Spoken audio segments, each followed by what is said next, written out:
Hola a todos, bienvenidos nuevamente aquí a un video más de Ventana al Misterio, en el que abrimos un espacio precisamente para hablar de todos estos temas que nos apasionan, que nos llaman la atención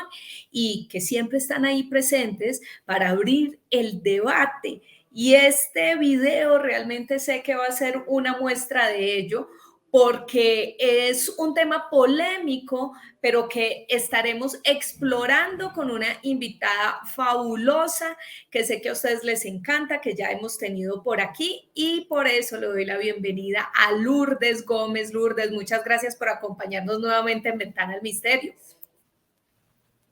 Hola Joana, pues encantada de estar aquí contigo y con todo el auditorio. Muchas gracias por invitarme.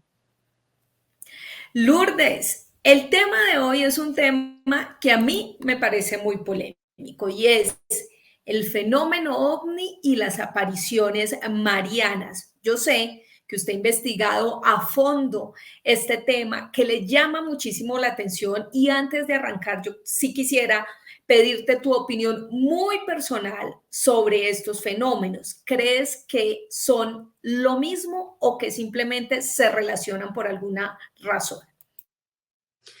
Joana, yo estoy convencida, y no se trata de una cuestión de fe, sino de información e investigación, que el fenómeno ovni y las apariciones marianas son exactamente lo mismo, lo único que encasillado en un ámbito u en otro, dependiendo de las creencias y la cultura del testigo de cada época. Estamos ante el mismo tipo de hechos que se interpretan dependiendo de las creencias de la persona que está siendo testigo de estas apariciones. Por lo tanto, tenemos que pensar que los modernos encuentros cercanos con humanoides o con entidades vestidas de blanco, que hoy día se interpretan como algo extraterrestre, cuando ocurrió, por ejemplo, la aparición de Fátima en 1917, fue interpretado como algo divino. Si me preguntas si creo que la entidad que está detrás de las apariciones marianas es la Virgen María, mis investigaciones sobre este tema me han llevado a afirmar que rotundamente pienso que no.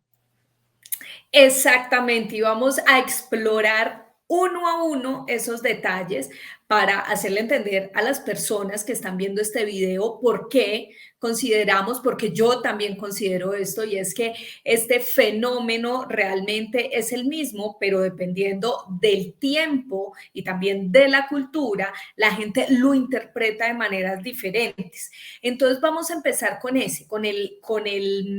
la aparición de Fátima del 13 de mayo de 1917, que sin duda es uno de los casos más importantes en la historia de estas apariciones marianas, el más destacado, el más investigado, una de las fes también más representativas dentro de la Iglesia Católica. Pero quiero, Lourdes, que nos expliques un poco, nos cuentes mejor un poco la historia de la aparición de la Virgen de Fátima. Claro que sí, Joana. La aparición de Fátima empieza antes de Fátima. Nos situamos en el año 1916, cuando estos niños de Cova de Iría, en Portugal, Jacinta, Francisco y Lucía, pues ya se encuentran trabajando para su familia a corta edad, cuidando el ganado, pues junto con otros niños de la zona. Es en esta época, año 1916, cuando ellos aseguran haber visto a un ángel, a un señor alto, de cabello güero, rubio, pues junto a un árbol, no solo ellos tres, sino otros niños de la aldea, como por ejemplo Carolina Ferreira. Es una figura que ellos identifican con el arcángel Miguel y dicen que es un personaje que les está ayudando o preparando para lo que van a vivir un año después. De hecho, la gente que visita actualmente Fátima puede acudir al lugar exacto donde se aparece ese ángel, ya que hay una estatua dedicada a él. Es un ángel que les da la comunión, que les enseña algunos rezos y que, como digo, es una preparación de lo que está por ocurrir. Semanas antes del 13 de mayo de 1917, varios grupos espiritistas, tanto de Lisboa como de Oporto, a través de sus sesiones mediúmnicas, de las mesas parlantes, reciben información por parte de una identidad que se identifica como Estela Maris, estrella de la mañana, que sabemos que es otro de los sobrenombres que se le dan a la Virgen María. de que algo muy importante va a ocurrir en Portugal el 13 de mayo y que esto va a cambiar un poco la historia de este país. Tan sorprendente le resulta el mensaje a estos grupos de espiritistas que lo publican como un anuncio en los principales periódicos tanto de Lisboa como de Oporto, y ese documento existe, un documento previo a las apariciones, que es una muestra más de que estamos hablando de fenómenos que se interconectan, lo paranormal, lo ufológico y lo religioso. Y finalmente llegamos al 13 de mayo de 1917, cuando estos primos, Lucía dos Santos, Jacinta y Francisco Marto, se encuentran cuidando pues del ganado cuando de repente observan una luz muy fuerte, escuchan un zumbido de abejas como una especie de eco en la lejanía,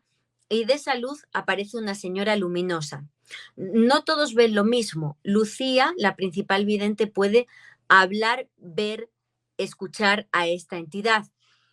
Jacinta, por su parte, puede verla, escucharla, pero no interactuar con ella. Y Francisco no podía verla, solo, bueno, pues de alguna manera intuir, escuchar, ver algunos de los elementos, pero no todo. Es una entidad luminosa que les dice pues que se va a aparecer en ese mismo lugar durante varios meses consecutivos, entre mayo y octubre, donde les va a estar aportando una serie de información. Les dice, por ejemplo, bueno, pues que tienen que rezar, que el mundo está muy mal, les anuncia, de hecho, algunos hechos que están por ocurrir, como por ejemplo que una vecina amiga de ellos que estaba muy enferma, que iba a fallecer, que no se preocupen, que subiría al cielo, y pues son apariciones que se producen entre mayo y octubre, que van a más, increciendo. En la primera aparición solo están los niños, Joana. Una vez que se extiende entre sus familiares y amigos lo que está pasando,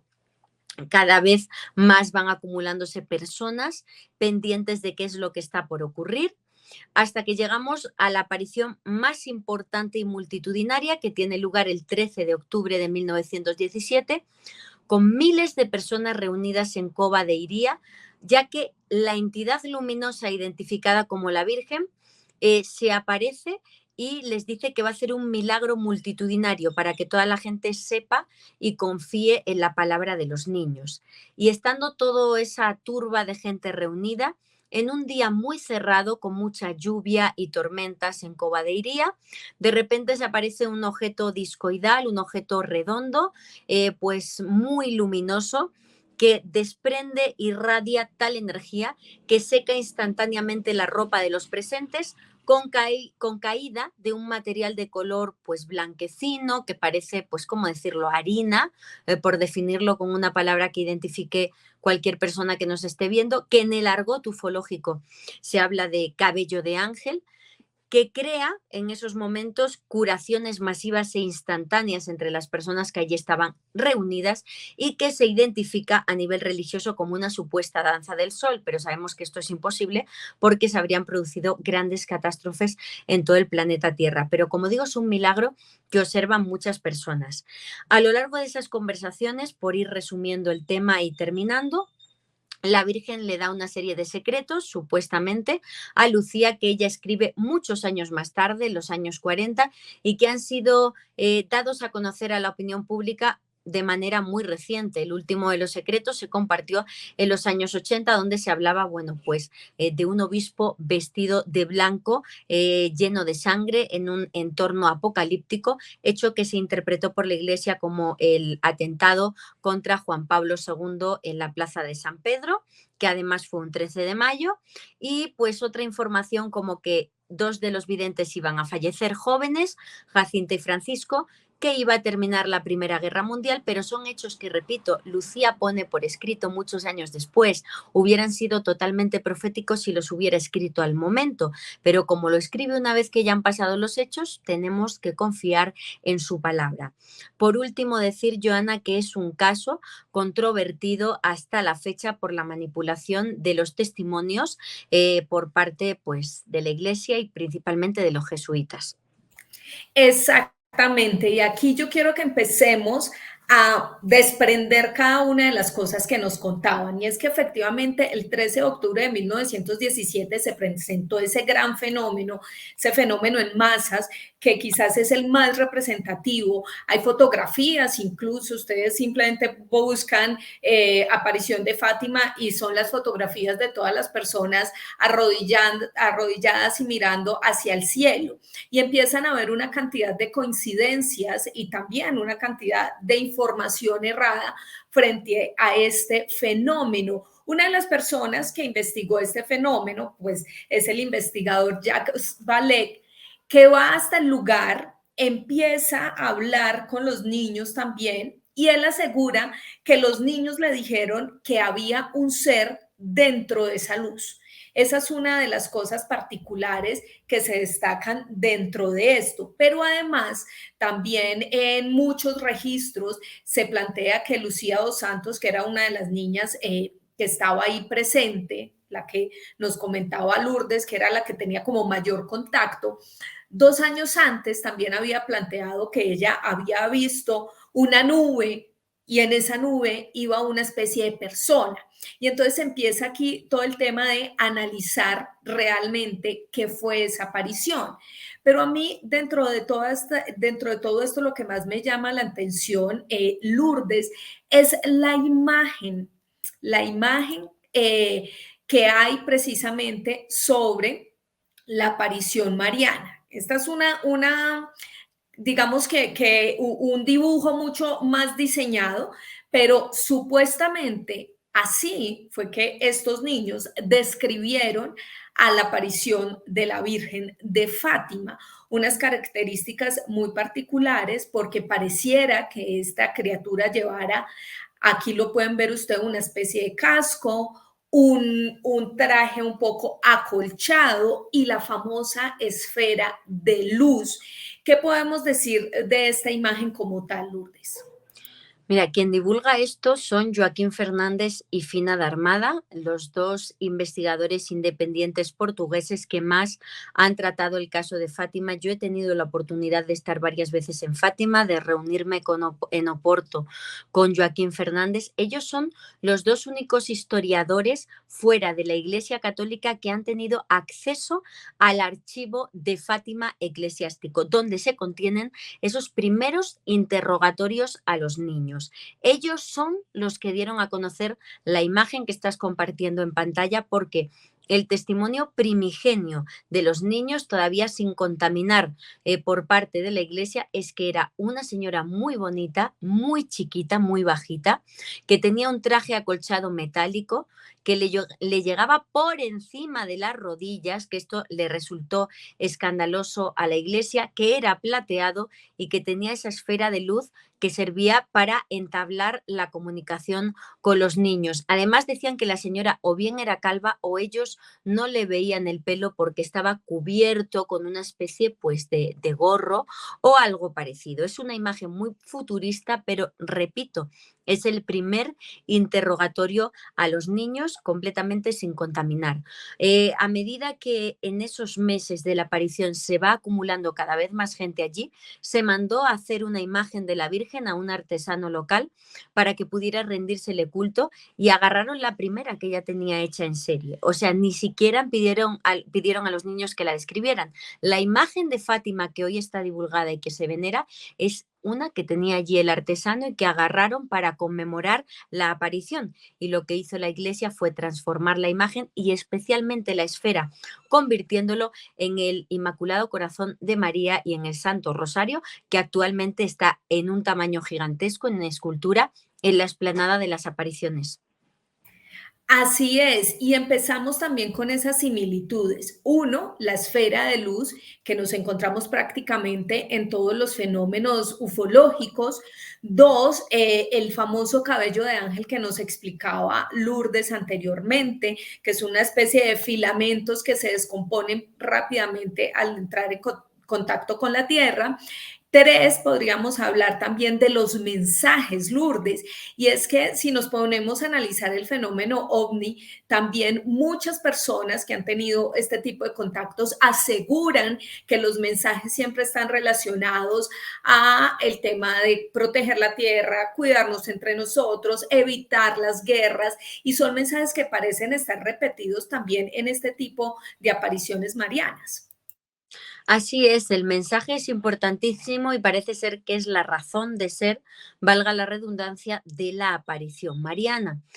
La Virgen, supuestamente, según el modus operandi de la aparición, se presenta ante una persona, normalmente pues jóvenes, niños, que suelen ser estos ciclos de apariciones a pastorcillos tan popular y tan pues habitual en siglo XIX, siglo XX, encontramos que piden primero advertir al ser humano de todo lo que está haciendo mal, segundo,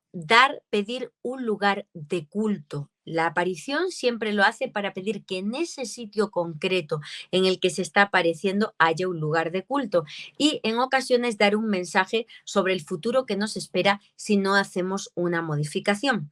Con respecto a los mensajes, en el caso de Fátima se observa una manipulación clarísima de las palabras de Lucía, que rápidamente después de la aparición pues se convierte en monja de clausura y tuvo pues durante toda su vida un control férreo por parte de sus confesores jesuitas, que son de alguna manera los que le ayudan a redactar o modificar los mensajes,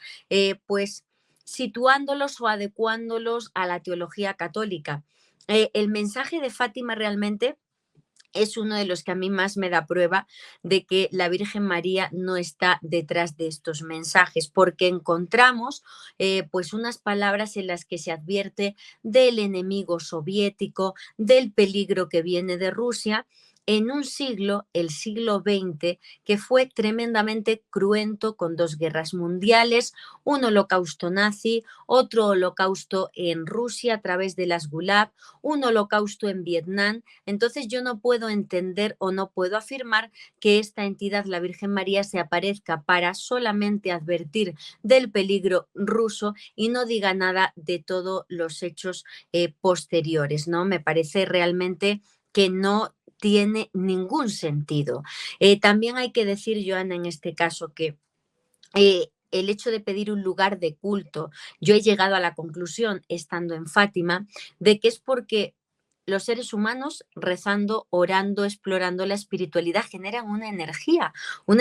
palpable en el ambiente que en determinados sitios especiales con presencia de energías telúricas, fuerzas telúricas, aguas subterráneas, minerales y demás, parece que se hace todavía mayor como una especie de faro de energía que no sabemos por qué o para qué le sirve a este fenómeno o a esta inteligencia que está detrás de las apariciones. Y por último, decirte que sí que es verdad que en la Biblia aparece pues ya la Virgen María realizando apariciones incluso antes de su muerte. La primera aparición mariana de la historia fue una bilocación, todavía no había fallecido la Virgen y se le apareció a Santiago en Zaragoza, España, para pedirle que, bueno, pues acudiera a su lecho que estaba a punto de fallecer y pues ayudarle con su labor evangelizadora. Esa es la primera aparición mariana en la historia. Hay muchas más, pero desde luego, como digo, es bastante aventurado decir que la Virgen esté detrás de estos mensajes.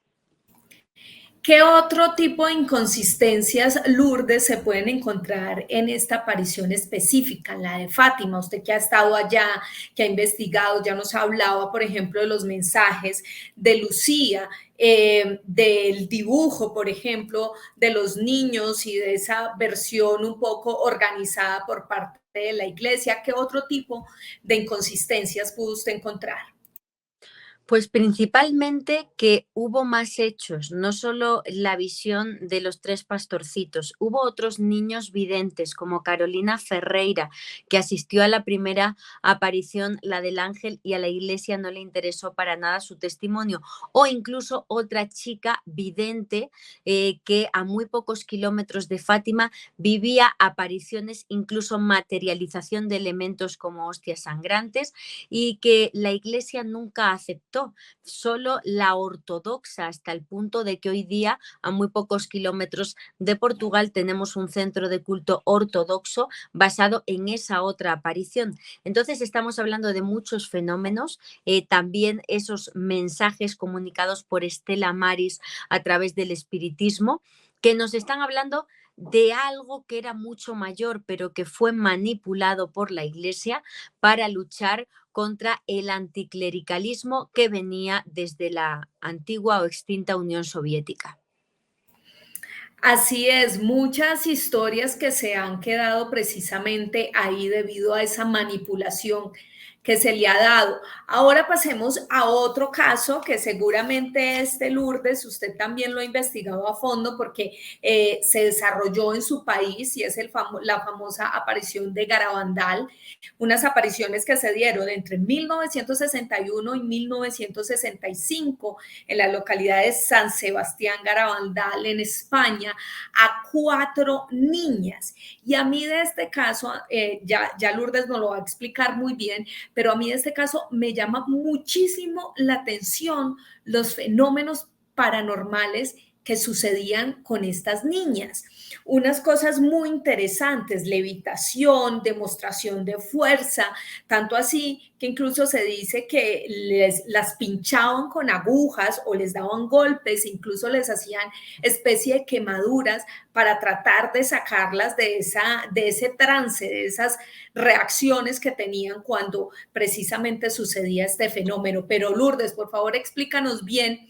de qué se trata esta aparición de Garabandal.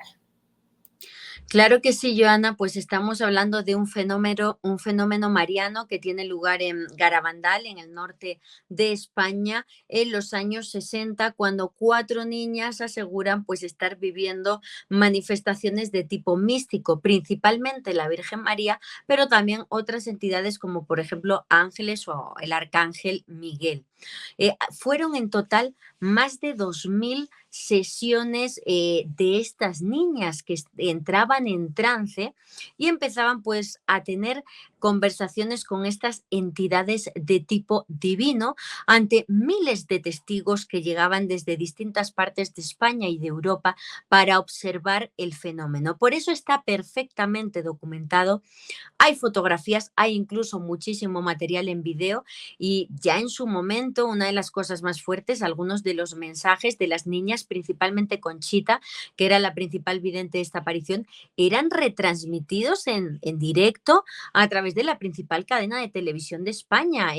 Televisión Española. Las niñas se les hacían todo tipo de pruebas durante esos estados de trance, estados alterados de conciencia, como pincharles con agujas en las suelas de los pies, poner cristales para que caminaran, bueno, pues un tipo de histerismo extremo que se demostró que ellas no sentían para nada dolor porque estaban completamente en éxtasis mariano, es decir, enajenadas de la realidad. Su cuerpo estaba aquí, pero su mente, desde luego, su conciencia estaba en otro sitio. Ellas andaban de rodillas durante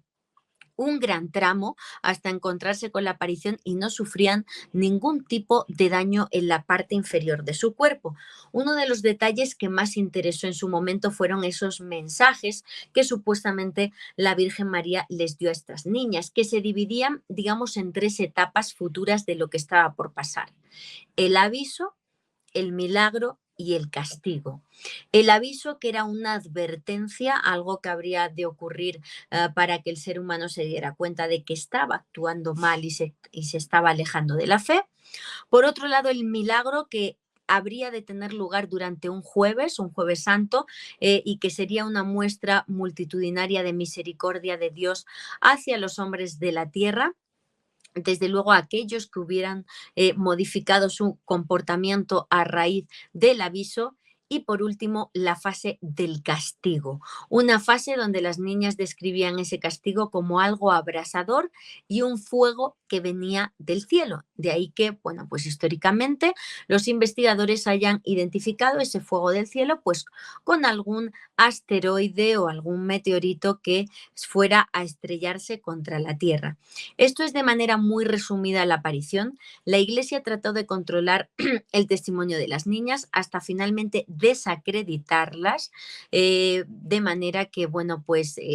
silenció lo que estaba pasando en Garabandal. Solo una de ellas se quedó viviendo en Garabandal, otras acabaron en Estados Unidos o incluso Conchita, que me consta, fíjate cómo se unen las apariciones, que aunque fue a vivir a Estados Unidos, tiene su casa en Fátima, con la que se siente muy unida y pasa gran parte de su tiempo en Fátima. No quiere saber nada de medios de comunicación ni de entrevistas, pero sigue, como digo, viviendo su vida unida a lo que es,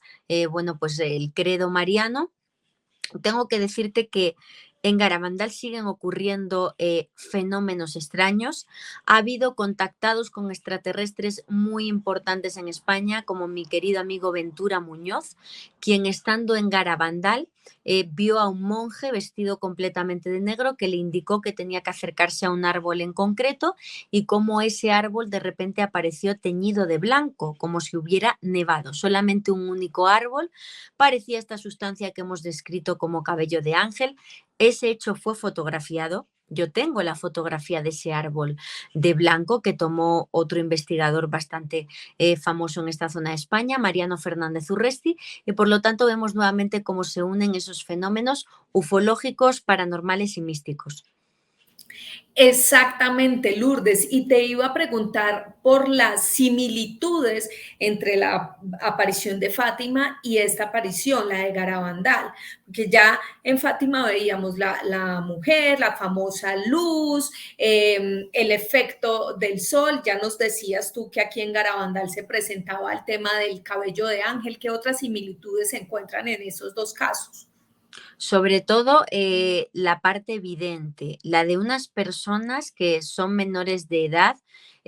que tienen un contacto directo y que además, en este caso, es demostrable por la presencia de cientos de personas alrededor del fenómeno, que pudieron observar cómo estaban enajenadas a nivel mental, cómo no respondían a ningún tipo de estímulo físico, demostrando, como ocurre en muchos casos en el fenómeno ovni, que se estaba produciendo de alguna manera una anomalía espaciotemporal, un acceso de esos videntes a otras realidades con las que comunicarse con entidades ajenas a nuestro mundo. No estaban en este plano. Es algo que ocurre en el fenómeno ovni, ¿no? Como el transcurrir de minutos en un caso ufológico puede conllevar un desajuste de tiempo, lo que nos demuestra que ha habido una afectación del campo electromagnético, incluso se observa en relojes de pulsera, brújulas o aparatos, por ejemplo, de los autos. Todo esto, todo ese tipo de elementos son muy ufológicos y están presentes en estos casos de apariciones marianas. También el zumbido. Ese extraño sonido que es como un pistoletazo de salida para la aparición. En muchas leyendas religiosas es como el sonido de un pajarillo, en otras ocasiones es un zumbido de abejas, pero siempre estamos hablando de un sonido que inicia, digamos, el suceso. Esto pasa en Fátima, pasa en Garabandal e incluso he tenido la oportunidad de verlo en muchos casos de tipo ufológico, donde la aparición se inicia con el zumbido. Un ovni, sonamos como una especie de movimiento vibratorio, de repente miramos al cielo y hay un objeto volador no identificado. Ocurrió también en el caso de Montserrat, donde los pastores que ven a la Virgen de Montserrat, todo inicia porque escuchan un zumbido de abejas muy extraño. Según algunas investigaciones que se han hecho por parte de ingenieros y expertos en el campo del sonido, parece ser que esa vibración que nos recuerda al zumbido de una abeja se produce cuando hay una alteración del campo electromagnético y es posible reconocerlo a nivel humano a través del órgano auditivo. O sea que podríamos incluso en el zumbido de abejas encontrar una explicación científica al acceso a otras realidades. Lourdes, y precisamente hablando de esas otras realidades, yo en este caso analizo muy personalmente que fue precisamente por esos fenómenos tan particulares que vivieron estos cuatro niños que la iglesia dejó un poco de lado e incluso desacreditó esta aparición. ¿Cuál es tu conclusión respecto a esto? La conclusión es que la Iglesia siempre tiene una posición de prudencia hacia la aparición mariana. Todas las apariciones marianas, especialmente las que surgen a partir del siglo XX, la posición teológica de la Iglesia Católica es prudencia y respeto hacia la mayoría, es decir, respetamos el culto, pero ni afirmamos ni desmentimos. Algunas claramente desacreditadas, como es el caso de, por ejemplo, las apariciones del Escorial en España o el caso, como os decía, de esta otra chica a muy pocos kilómetros de Portugal, porque realmente se se les escapa de las manos y resulta peligroso pues para el mensaje, digamos, teológico. Si tenemos una aparición que se nos escapan los elementos que contiene de lo que nosotros queremos controlar de ese mensaje divino, pues simplemente las desacreditamos y las sacamos de la órbita católica. Ahora bien, si hay algunas que nos benefician, como pueda ser Fátima, por ejemplo, vamos a controlar el testimonio, vamos a amoldar o modificar las partes más polémicas del testimonio, como fue el mensaje de Lucía, para tolerar el culto, el rédito económico que esto lleva, porque recordemos que el santuario de Fátima es uno de los más visitados y por lo tanto más ricos del mundo, y el de Garabandal pues ya se estaba convirtiendo en un espectáculo. Tenemos a 4 jovencitas que, si no hubiera ocurrido, como el caso de Lucía, que la metemos en clausura y las controlamos, pues ya se estaba, digamos, tomando unos tintes muy descabellados. Lo mismo pasó, por ejemplo, con otro fenómeno paranormal en España. Tenemos el caso de las caras de Belmez, que es el fenómeno paranormal más importante que ha ocurrido en España, donde empiezan a aparecer los rostros de personas en la pared de una casa particular, hasta el punto que la gente de esta zona de España estaba dejando de ir a la iglesia para empezar a ir a la casa de las caras, y la iglesia y, en este caso, el régimen franquista, la dictadura que había en esos momentos en España, aplasta y silencia el suceso. Entonces estamos hablando de algo de control. La posición oficial es prudencia y respeto y tolerancia, siempre y cuando eso sea controlable. Exactamente, es cierto, estoy completamente de acuerdo contigo, Lourdes. Vámonos ahora a la última aparición que tenemos para este video de hoy, y es la de la Virgen de Montserrat. ¿Cuándo se presenta y qué es lo que sucede allí? Estamos hablando del norte de España, la zona de Cataluña, la frontera prácticamente con Francia, y esto es muchos siglos atrás. Estamos hablando en la Edad Media, inicios de la Edad Media, cuando unos pastores que estaban cuidando su ganado en esta zona montañosa de Cataluña empiezan a escuchar, como os decía, una extraña vibración, un extraño zumbido, y se aparecen unas luces que, bueno, pues vuelan o pululan en un punto exacto de esas montañas. Ellos buscan, cavan en el sitio señalado por las luces y encuentran una imagen de la Virgen María, pequeña, orientalizante, hierática,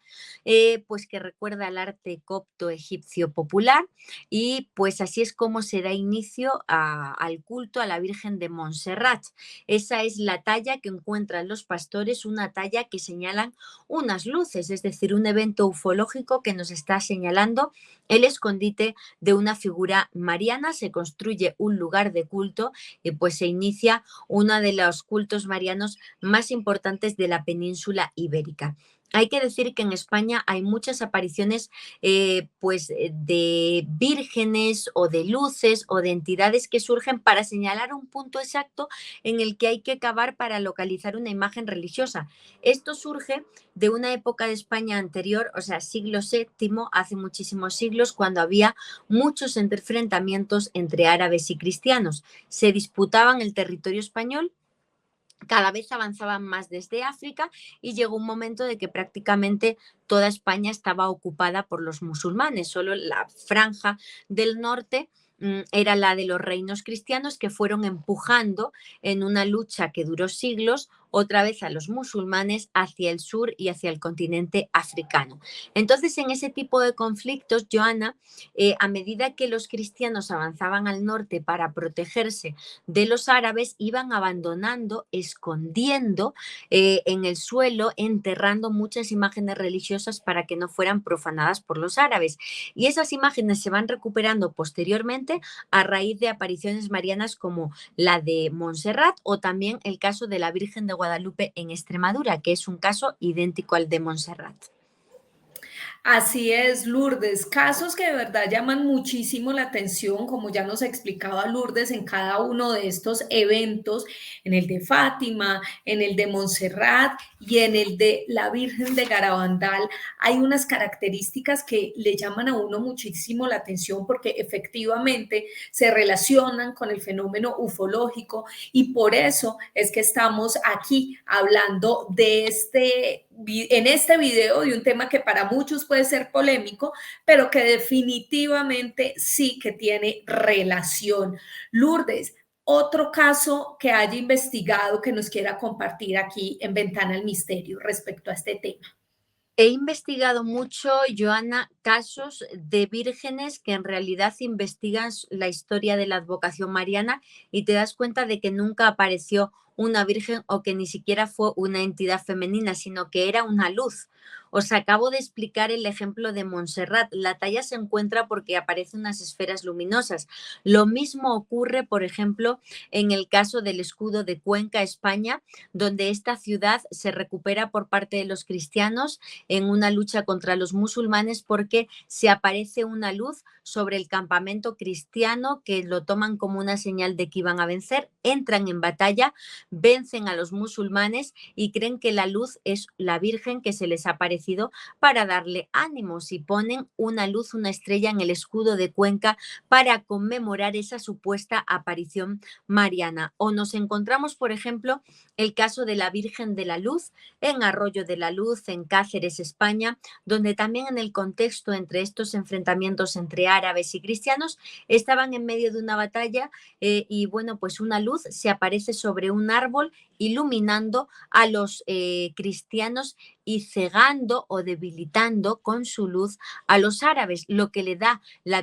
victoria a los cristianos, y en ese árbol donde se apareció la luz crean una ermita, un centro de culto que se mantiene hasta la fecha en torno a la Virgen de la Luz, que repito, no fue una señora, sino una luz que se aparece, sigue siendo la patrona en la actualidad de esta localidad de España. El pueblo se llama Arroyo de la Luz por esta aparición que es ufológica, pero que se toma como mariana. O el caso, por ejemplo, que también me encanta, de la Virgen de Tentudía, esta vez en Badajoz, también en Extremadura, España, donde en otra batalla entre árabes y cristianos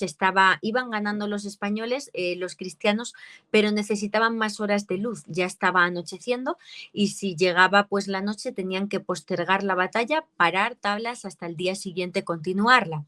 En su desesperación, el capitán cristiano hinca la rodilla en el suelo y mira hacia el cielo y dice: Santa María, detén tu día, detén el tiempo, detén el sol en el firmamento y danos chance, oportunidad de vencer. Dicen la leyenda que en esos momentos aparece una luz iluminando el campo de batalla que les da el tiempo necesario a los cristianos para vencer.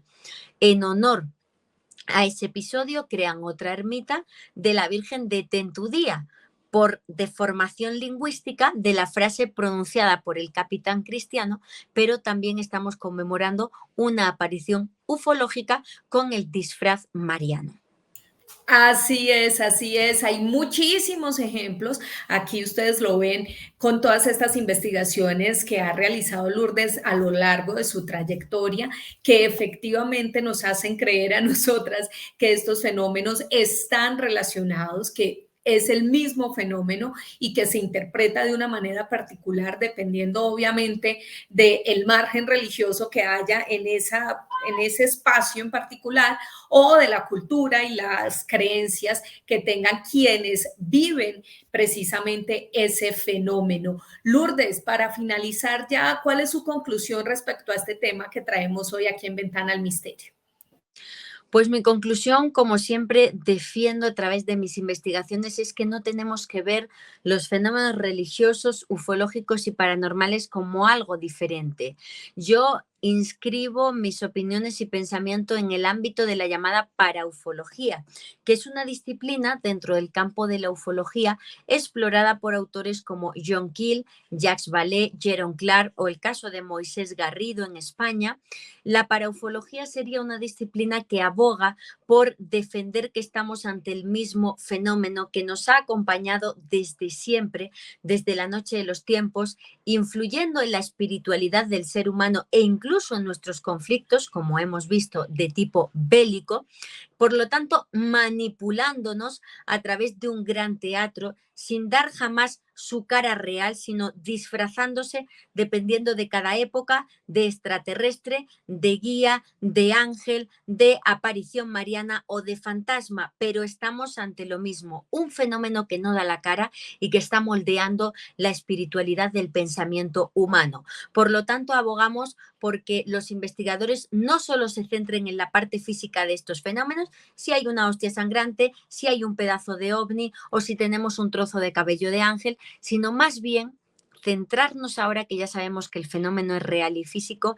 en la parte mental, en cómo modifica, influye o utiliza la mente del testigo para dejar su huella y su impronta en nuestra sociedad. Entonces, espero que la gente que nos esté viendo se dé cuenta de que es mucho más importante ver todo eso, la parte filosófica del fenómeno y no solo la parte física. Ya deberíamos haberlo superado. Tenemos pruebas incontables de que el fenómeno es real. Vamos ahora a analizarlo. Así es, Lourdes, muchas gracias de nuevo por estar aquí en Ventana al Misterio. Y antes de cerrar este video, recuérdanos dónde te pueden encontrar en redes sociales, el canal de YouTube que tienes junto a Johanan Díaz, que sé que lo voy a tener aquí algún día. Tengo Claro que que sí. invitar a Johanan aquí a este canal porque sus apreciaciones también son fabulosas. Danos toda la información para que la gente pueda seguir tu trabajo.